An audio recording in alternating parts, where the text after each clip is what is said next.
Hello and welcome back to my YouTube channel Shardul in Canada.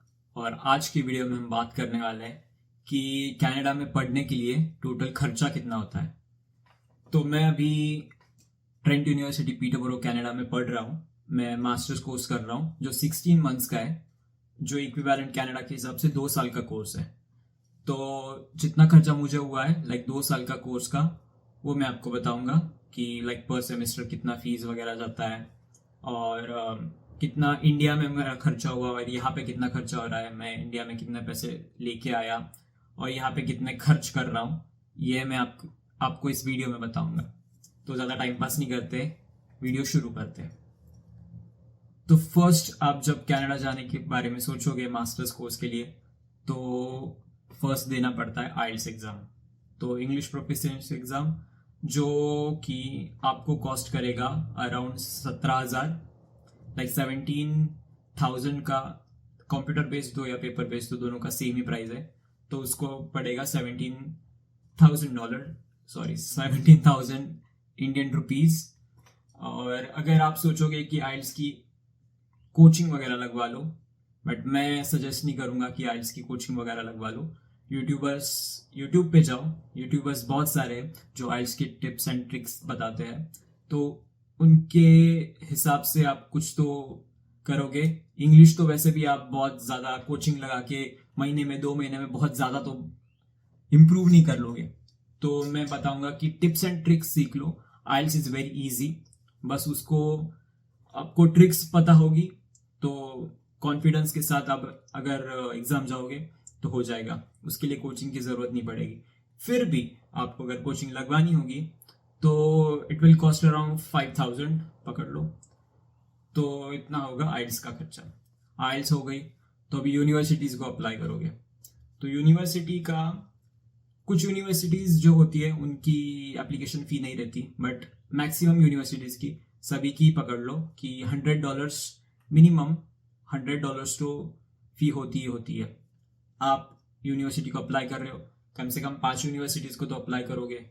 मेरी universities, मैंने 5 universities को apply किया था। उसमें से 4 यूनिवर्सिटीज़ की 100 थी और एक की 125 थी, बट ऑलमोस्ट 100 ही पकड़ लो।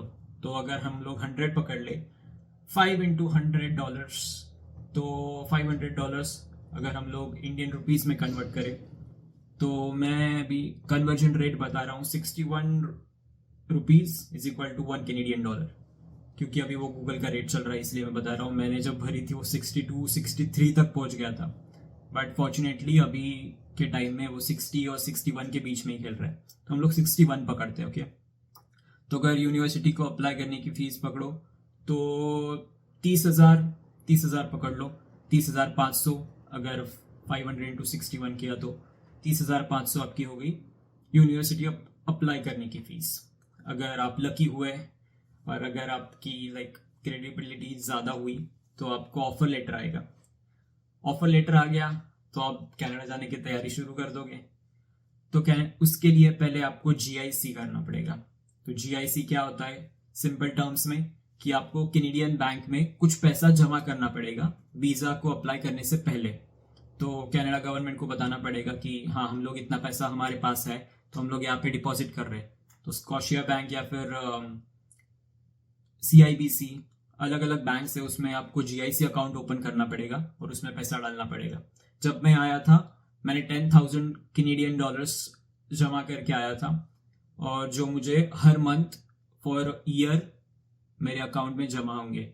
700 मेरे अकाउंट में आते हैं।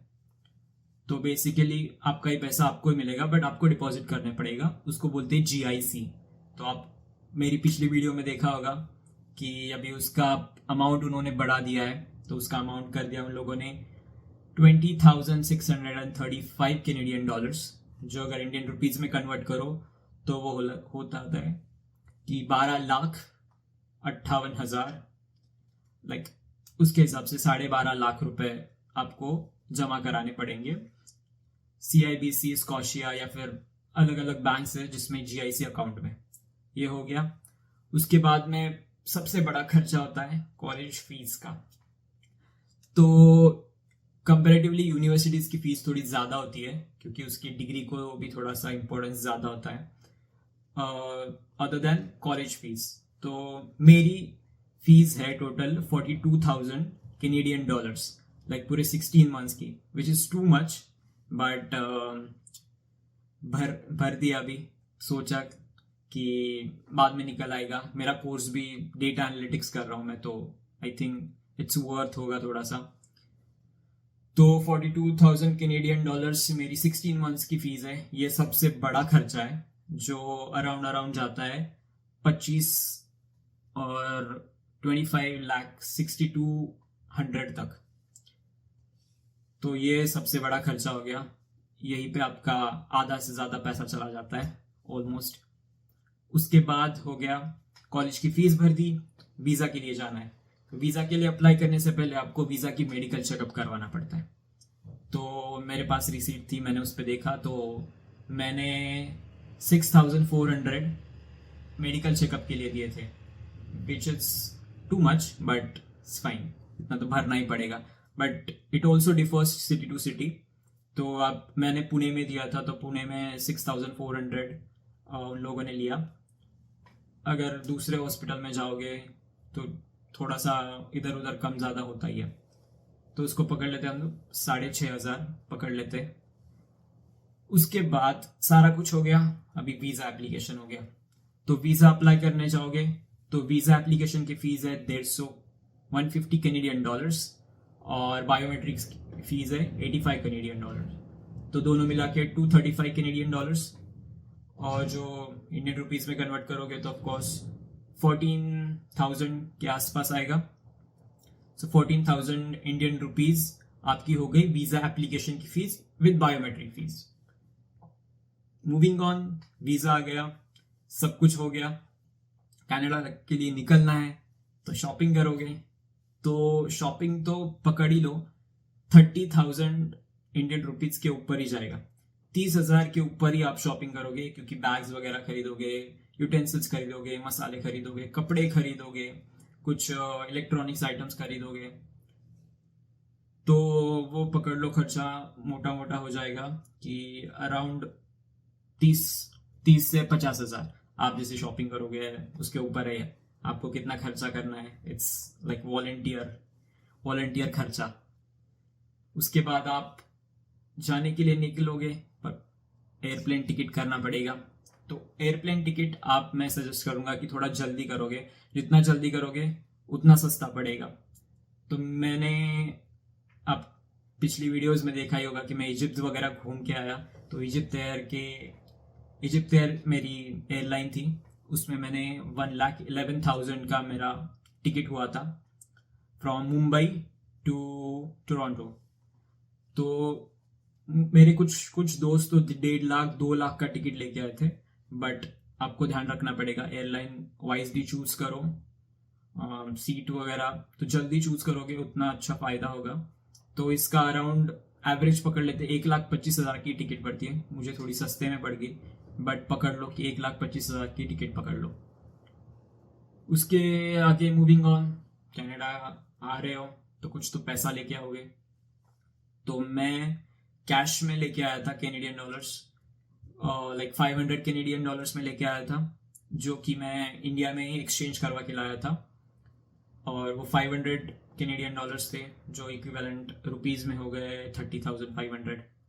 सो 30,500 Canadian dollars, like 30,500 Indian rupees cash में लेके आया था।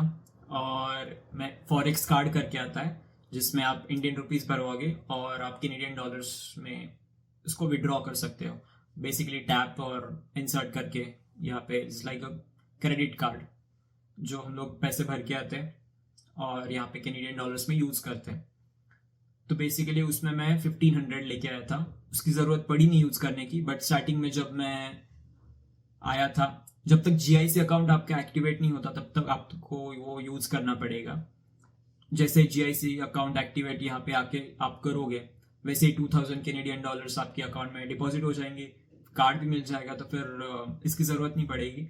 बट सेफर साइड मैं बोलता हूँ, ये ऑप्शनल है, फॉरेक्स कार्ड तो ऑप्शनल है, बट थोड़ा कैश तो लेके आओ कन्वर्ट करके। ज़्यादा लाने की ज़रूरत नहीं, क्योंकि मैं 500 लेके आया था, उसमें से मैंने बस 50 की नोट रखी बाकी सारे अकाउंट में जमा करवा दिए आते ही 4-5 दिनों में, ज़्यादा यूज़ होते नहीं है, तो कन्वर्जन रेट बहुत ज़्यादा होता है, तो आई सजेस्ट कि ज़्यादा पैसे मत लेके आओ एक साथ। और उसके बाद ये हो गया, यहाँ पे आओगे तो एयरबीएनबी का खर्चा होगा। तो एयरबीएनबी लाइक होटल में रहोगे, आपको घर नहीं मिला तो यहाँ पे होटल में रहना पड़ेगा कम से कम 4-5 रातें या दिन, तो उसका भी खर्चा हो सकता है लाइक 20,000 रुपीज टू 30,000 रुपीज। तो ऑफ कोर्स इतना तो आपको देना ही पड़ेगा। यहाँ पे आके घर ढूंढोगे, थोड़ा सा खर्चा होगा। स्टार्टिंग में नया घर लोगे तो सारा कुछ घर का सामान लेना पड़ेगा, उसमें भी थोड़ा खर्चा हो जाता है। तो इसको पकड़ लेते हैं हम लोग 30,000 इंडियन रुपीज। तो ये हो गया पूरा खर्चा। मैंने इसमें ये इंक्लूड नहीं किया कि मैं कितना खर्चा करता हूँ यहाँ पे, बट जितना खर्चा लगेगा ये सारा कुछ है, क्योंकि हम लोग यहाँ पे GIC डिपॉजिट करके आते हैं, उसमें से थोड़ा थोड़ा पैसा आता है, तो 1700 पर मंथ आता है मुझे, क्योंकि मैंने 10,500 डिपॉजिट करे थे।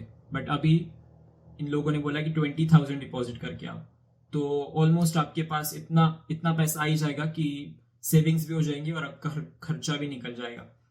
तो ऑलमोस्ट इसी में सारा कुछ कवर हो जाएगा। लाइक GIC आपको कुछ जॉब मिलेगा यहाँ पे, इट्स अनसर्टन टोटली। यहाँ पे जॉब मिलना बहुत मुश्किल है, पार्ट टाइम जॉब, क्योंकि स्टूडेंट्स बहुत ज़्यादा आ रहे हैं और यहाँ पे पूरा सारा लक पे चल रहा है। तो ऑलमोस्ट अपना थोड़ा पैसा अपना घर से लेके आना, सेफर साइड। यहाँ पे पूरा डिपेंडेंट मत होके आना कि इतना 20 लाख का लोन लेता हूँ, अगर 50 लाख का खर्चा आ रहा है 20 लाख का लोन ले लेता हूँ और बाकी सारा जाके वहाँ पे कमाऊंगा और फिर खर्चा करूंगा। It's not going to happen. तो इसलिए मैं बोलता हूँ कि पूरा लाइक आपका बैकग्राउंड स्ट्रांग होना चाहिए या फिर लोन ज़्यादा होना चाहिए। ये दो बातें कि आपको घर से सपोर्ट में मिलना चाहिए कि पैसे मिलेंगे घर पे अगर मांगोगे तो, या फिर लोन अच्छा खासा मिलना चाहिए कि पैसे कम भी पड़ गए, जॉब लेट भी मिली और जॉब नहीं भी मिली इन वर्स्ट केस, तो आपको अपना खर्चा निकालते आना चाहिए। तो that is all for today. But actually total बताना भूल गया मैं। तो टोटल ऑलमोस्ट ये सारा मिला के it's coming up like 42 lakhs। तो हम लोग थोड़ा सा एवरेज इधर उधर पकड़ ले तो 40 से 45 लाख तक आपका पूरा 2 साल के कोर्स का खर्चा आएगा। तो मैं यही बताना चाहूँगा कि अगर आपकी तैयारी हो इतना पैसा डालने की, अगर आपका बैकग्राउंड हो या फिर आपको लोन मिल रहा होगा, तो फिर कनाडा आने की सोचना। यहाँ पे पार्ट टाइम जॉब का कुछ भरोसा नहीं है, मिले ना मिले उसका कुछ नहीं बता सकते। So that is all for today. आपको अगली वीडियो कौन सी टॉपिक पे चाहिए इसको मुझे कमेंट में ज़रूर बताना। आई नो थोड़ा सा मैं लेट वीडियो डालता हूँ, थोड़ा सा बिजी हो गया था, असाइनमेंट्स एंड ऑल। मेरे पार्ट टाइम जॉब भी लग गया है, तो पार्ट टाइम जॉब असाइनमेंट्स में थोड़ा बिजी हो गया था। पर मैं अभी पक्का कर लिया है कि मैं वीडियो जल्दी से जल्दी डालूंगा ही। 2 हफ्ते में तो कम से कम एक वीडियो आएगी ही आएगी। तो मुझे बताओ कि आपको कौन सी वीडियो में कौन सी वीडियो चाहिए, कौन से टॉपिक पे, और क्या क्या आपको रिक्वायरमेंट्स है, तो मैं वैसे वीडियोस बनाऊं। आप मुझे कमेंट करके ज़रूर बताना और अपने दोस्तों के साथ शेयर करना जो कनाडा आने का सोच रहे हैं, या फिर आप कनाडा आने का सोच रहे हैं तो मुझे फॉलो करना, सब्सक्राइब कर लेना। मैं अगली वीडियो जल्द से जल्द डालने की कोशिश करूँगा। And that is all for today. छोटी सी वीडियो में मैंने पूरा सारा कुछ कवर करने का कोशिश की है, ज़्यादा लंबा वीडियो नहीं खींचेंगे। तो that's all for today and मिलते हैं अगली वीडियोस में। आप कमेंट करके ज़रूर बताना कि आपको कौन सी वाली वीडियो चाहिए, तो मैं वैसे बनाते रहूँगा। Thank you so much for watching the video till end, and this is Shardul Khanar signing out.